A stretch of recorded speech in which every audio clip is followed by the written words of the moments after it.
To rise and speak on Mr Davis's motion 817, and Mr Galea, I think maybe you gave ChatGPT the wrong prompt, or it was clearly hallucinating in the idea that your government has cut taxes. And any other number of things. People raise capital for all kinds of purposes, for business, for charity, for buying a home. What is always interesting is to observe how people behave with that money. There is a very clear set of behaviours when it's your own money. There's an obvious discipline around that, the sensitivity to cost, appreciation of value, because it's you who had to accumulate it, had to work for it, had purpose for it when you decided to accumulate for it. And we see very different behaviours when it's not your own money.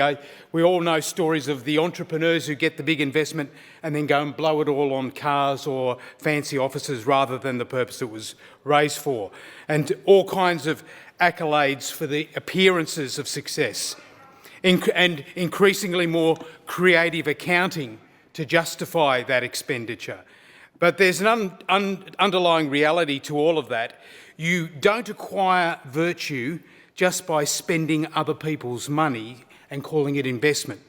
And it takes absolutely no talent to spend other people's money. It takes even less talent in spending other people's money badly. But it takes a very special kind of talent indeed of spending other people's money you don't even have yet badly. And that's what we have in the state of Victoria. A government that spends other people's money badly and spends money they don't have badly. And it does so adopting the worst traits of those who do this, claiming the virtue of it, claiming the achievement born of other people's sweat. State debt is a very dry topic. It's about numbers. But it ceases being dry when the investor comes back and asks the entrepreneur where the money went, and the charity that didn't pass on the money it raised for its cause. And when you run out of other people's money, everyone loses. In Victoria, it ceases to be a dry topic when we look at the cost to everyday life. On the one hand, it's what we lose: education, school buildings, health services, roads, policing, mental health services, fisheries officers, drought support. On the other hand, it's what it costs. It costs us higher taxes, higher levies, paying specific fees for things that were previously accounted for or already paid for, or things that your parents' generation fought hard and worked for that cannot be passed on to the next generation. And it takes a special kind of talent to spend other people's money that you don't even have yet. In Victorian terms, it's known as the Kane-Kerner doctrine. This was the explicit position of the Kane-Kerner government that last bankrupted Victoria, that future generations should pay for our excesses today, that future generations should be on the hook for what we wanted now, and that there's some kind of virtue in this. And it is an incredibly dangerous doctrine, because it starts with small good intentions, but as the money of this generation runs out, it is impossible to stop. We are at the tipping point where the next generation is paying more for present projects than we are. In human terms, we are taking away their choices, their priorities, and imposing ours. That is the legacy they inherit, and it is wrong. In economic terms, we're doing two things. It's inherently inflationary. While the government may not be able to print money, uncontrolled lending and injecting that money into the economy has the same effect. In needing to service that debt, our interest liability on that debt increases further and further to consume our income. State interest on debt is at $9 billion annually, and under the debt strategy of this government, this increases to $10 billion annually in coming years. So consider these simple maths: $10 billion in interest. The three single highest tax revenue sources we have in the state: payroll tax, land tax and stamp duty.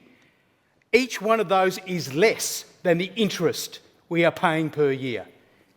So payroll tax in the last figures I've got here from the Budget Office, 2023, I know it's gone up, is 8.2 billion in payroll tax, and we're paying 10 billion in interest.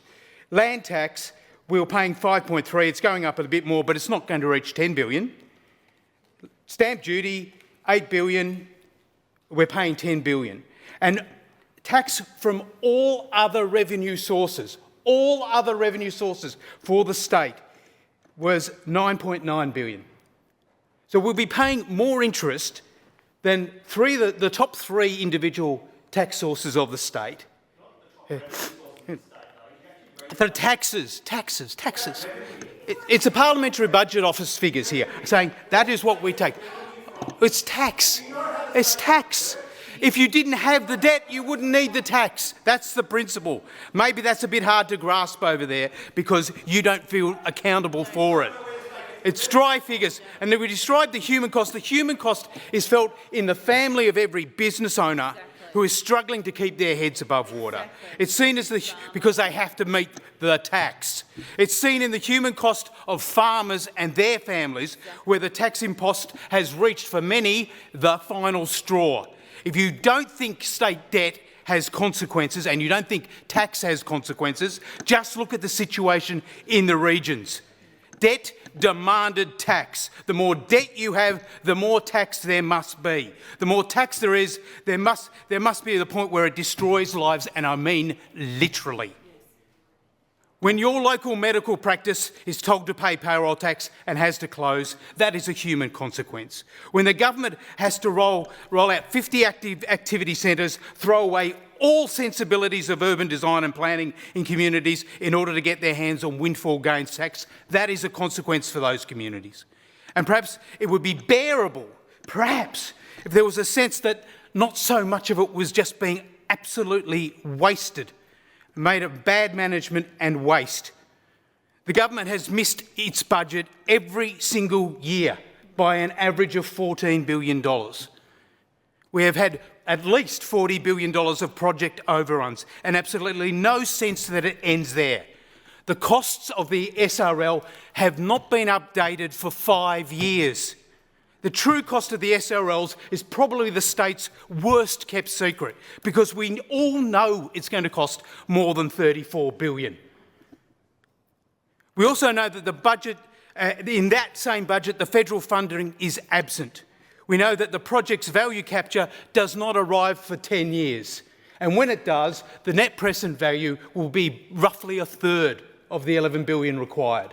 So it will require more value capture tax. In fact, by the time the project's completely rolled out under the modelling, if you do a net present value of 7%, the $10 billion budgeted is worth $3 billion in present value terms. The Victoria's debt budgeted to blow out to a record $194 billion by 2028. We are going to pay, and we're going to pay again, and we're going to pay again.